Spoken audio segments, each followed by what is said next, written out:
Good day to everyone. This is Bruno TV, and I'm here to give you some tips regarding the upcoming Encash 2024. Our topic, we will talk about PPSH or Philippine Public School for School Head, Domain 5. Again, for every question, I will give you 5 seconds to answer. Without further ado, let us start now. For question number 1, the DepEd seal is the department's service mark, so it should be treated with respect. Similar to the respect according to the Philippine flag, which are not allowed in the usage of the seal. Again, the question is, which are not allowed in the usage of the seal? Number 1, applying drop shadow. Number 2, creating new lockups. Number 3, applying artistic effects. Number 4, using the word mark in isolation. Number 5, scaling below the minimum size.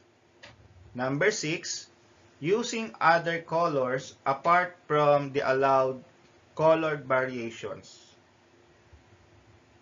Letter A, number 1, 2, and 5 only. Letter B, number 1, 2, 3, and 6 only. Letter C, number 1, 2, 3, 5, and 6 only. Letter D, 1, 2, 3, 4, 5, and 6 only. Your timer starts now. 5, 4, 3, 2, 1. Time is up. The correct answer is letter D. 1, 2, 3, 4, 5, and 6 only. For question number 2, which are correct on the prescribed formats on the use of internally generated leaflets, brochures, flyers, and posters? Number 1, the poster should also have the logo either at the top or bottom portion. Number 2, the back cover of the leaflets, brochures, and flyers must contain the logo and the department's address and contact numbers.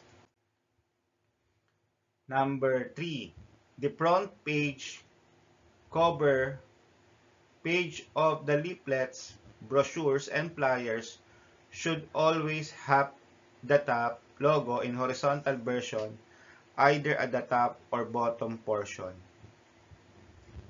Letter A, none. Letter B, 3 only. Letter C, 2 and 3 only. Letter D, 1, 2, and 3 only. Your timer starts now. 5, 4, 3, 2, 1. Time is up. The correct answer is letter D. 1, 2, and 3 only. Before we proceed to our next question, please don't forget to subscribe Bruno TV. Our next topic is part 2 of PPSH Domain 5. Thank you. For question number 3, which is not true on the policy on the use of identification card in DepEd? Number 1. The DepEd ID is vertical and has the size of an automated teller machine or ATM card. Number 2. In front of the card, the DepEd seal and logo, name and photo of employee, employee number, and position are placed. Number 3. For the whole department, red is for the third level positions, yellow is for the chiefs and other plantilla positions or regular items, and blue is for the contract of service and consultant. Number 4. At the back of the card, the employee's name and signature, address, and contact details of the company, name and the signature of the secretary and the statement. In case of emergency, please contact blah blah blah are written. Letter A, 3 only. Letter B, 3 and 4 only. Letter C, 2, 3, and 4 only. Letter D, 1, 2, 3, and 4 only. Your timer starts now. 5, 4, 3, 2, 1. Time is up. The correct answer is letter A, 3 only. For question number 4, based on the DepEd Order number 31, series of 2019, all walls must be free from any markings. Which are the exemptions? Number 1, name, ID, and location of school. Number 2, portraits and sayings of national heroes. Number 3, DepEd name, seal, logo, vision, mission, and core values.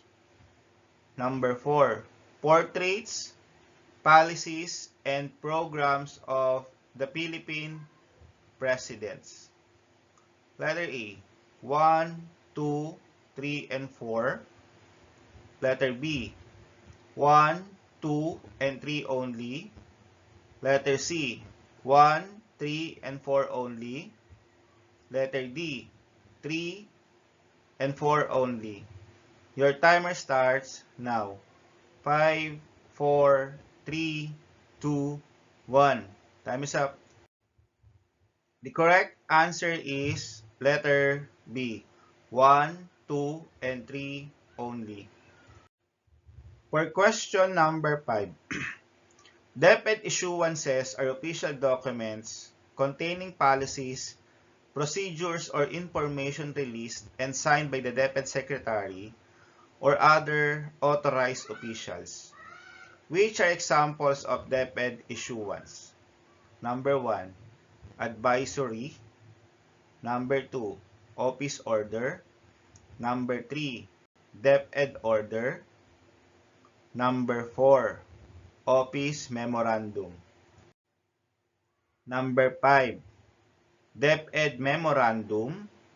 Number 6, numbered memorandum. Number 7, unnumbered memorandum. And these are the choices.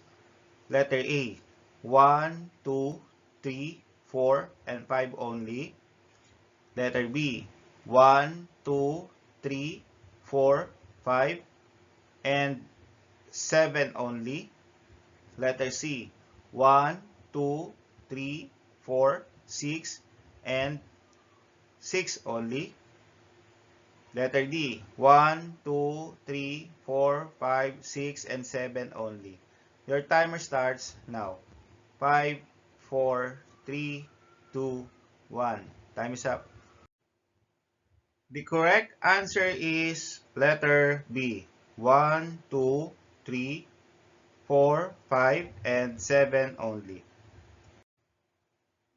For question number 6, which is incorrect on writing issuances based on DepEd Order number 30, series of 2019? Number 1, issuances are spelled out at first mention and are abbreviated thereafter. Number 2, Republic Act, Administrative Order, Executive Order, and other legislation should be abbreviated with periods in between letters. Number 3, at first mention, capitalize using title case with the abbreviated word no, but the S, which stands for series, should be in lowercase.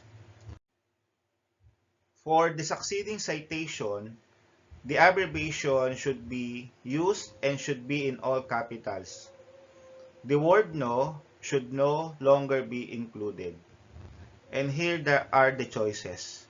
Letter A, 2 only. Letter B, 2 and 4 only. Letter C, 2, 3, and 4 only. Letter D, 1, 2, 3, and 4 only. Your timer starts now. 5, 4, 3, 2, 1. Time is up. The correct answer is letter A, 2 only. For question number 7, DepEd Order number 30, series of 2019, or the DepEd Manual of Style prescribes the latest language style format and usage based on the Chicago Manual of Style, 17th edition, and integrated DepEd House Style, which includes common usage within the department. Which is correct regarding the use of language in the formal communications? Number 1, use masculine gender when the gender is not known. Number 2, use language that could potentially affect sensibilities in terms of religion, race, and the like. Number 3, do not italize local proper nouns, example, names of agencies, institutions, or organizations. Number 4, write non-English terms in bold and provide their English translation in parentheses after the word or in a footnote at first appearance. And here are the choices. Letter A, number 3 only. Letter B, 2 and 4 only. Letter C, 2, 3, and 4 only. Letter D, 1, 2, 3, and 4 only. Your timer starts now. 5, 4, 3, 2, 1. Time is up. The correct answer is letter A, 3 only. For question number 8, which is not a policy of DepEd with regards to official vehicle signage as stated in DepEd Order number 31, series of 2019, or DepEd Service Marks and Visual Identity Manual? Number 1, DepEd logo must be used on official vehicles. Number 2, below the logo is the phrase for official use only on both front doors.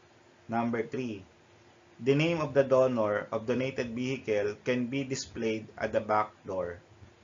Number 4, donated vehicles may use the DepEd logo or the logo seal of donating entity. And here are the choices. Letter A, 3 only. Letter B, 2 and 4 only. Letter C, 2, 3, and 4 only. Letter D, 1, 2, 3, and 4 only. Your timer starts now. 5, 4, 3, 2, 1. Time is up. The correct answer is letter A, 3 only.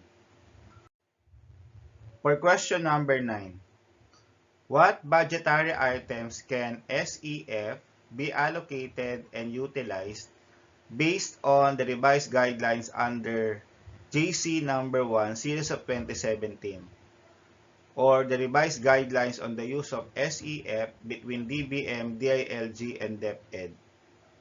Number 1, sports development. Number 2, educational research. Number 3, health and sanitation. Number 4, facilities and equipment. Number 5, purchase of books and periodicals. Number 6, construction and repair of school buildings. Number 7, operations and maintenance of public schools. Number 8, support to distance and blended learning modalities. Number 9, support to conduct trainings and webinars for capacity building initiatives. Number 10, funding for the Early Childhood Care and Development Program or ECCD program. Number 11, distribution and collection of self-learning materials and parents' guidelines guide. Here are the choices. Letter A, 1, 2, 4, 5, 6, 7, and 10 only. Letter B, 1, 2, 3, 4, 5, 6, 7, and 10. Letter C, 1, 2, 3, 4, 5, 6, 7, 8, and 10. Letter D, 1, 2, 3, 4, 5, 6, 7, 8, 9, and 10. Your timer starts now. 5, 4, 3, 2, 1. Time is up. The correct answer is letter A. For question number 10, which are the functions of LSB or local school board? Number 1, approval of the SEF budget through the LSB resolution signed by the chair, co-chair, and majority of its members. Number 2, formulate a 3-year program indicating strategic prioritization policies in the allocation of SEF to schools taking into consideration various factors. Letter 3. Number 3, preparation and approval of the annual budgetary requirements of public schools on the DepEd-approved SIEP, DECP, and ECCD programs chargeable to SEF. Number 4, consider inputs from DepEd, ROS, PSDS, SDS, and school heads in preparation of the SEF budget as well as relevant LGU expenditures, LDIP, and annual investment programs. Letter A, 1 only. Letter B, 2 and 3 only. Letter C, 2, 3, and 4 only. Letter D, 1, 2, 3, and 4 only. Your timer starts now. 5, 4, 3, 2, 1. Time is up. The correct answer is letter D.